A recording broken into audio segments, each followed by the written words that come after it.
let's take a look at this problem. We got f of x is equal to 3x squared minus x plus 2, and g of x is equal to 4x squared plus 2x minus 1.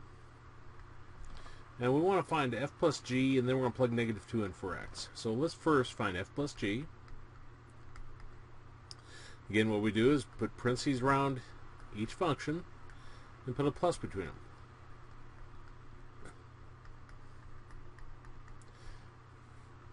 Now these parentheses aren't doing anything, so I can just combine together like terms.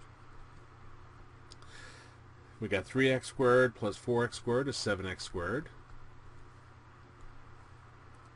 We got negative x plus 2x gives us a positive 1x, or just plus x. And then our numbers, we got 2 minus 1, which gives us 1. So we got 7x squared plus x plus 1.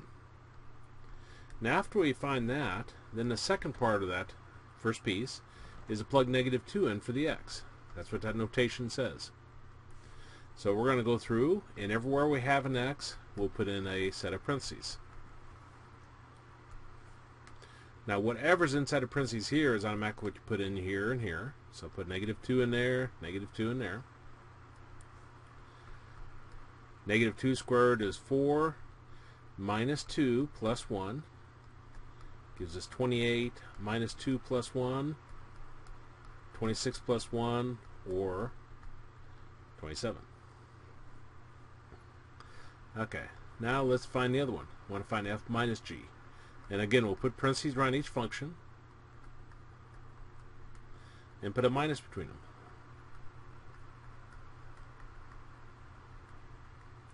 Now let's get rid of the parentheses first. So I'll get rid of those first set of parentheses, and I got 3x squared minus x plus 2.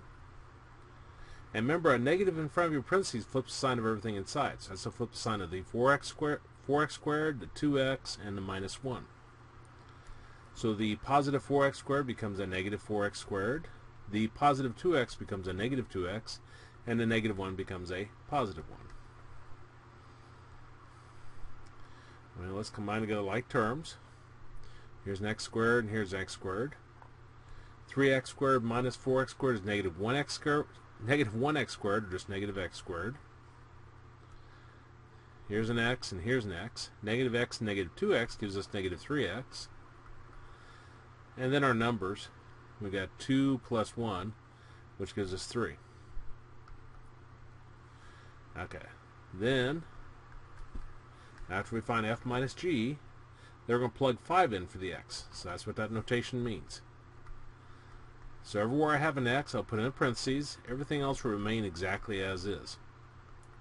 The negative out in front, the squared, the minus 3, and the plus 3 at the end. And again, whatever's inside your parentheses right here is automatically put in here and here. So put 5 there, 5 there.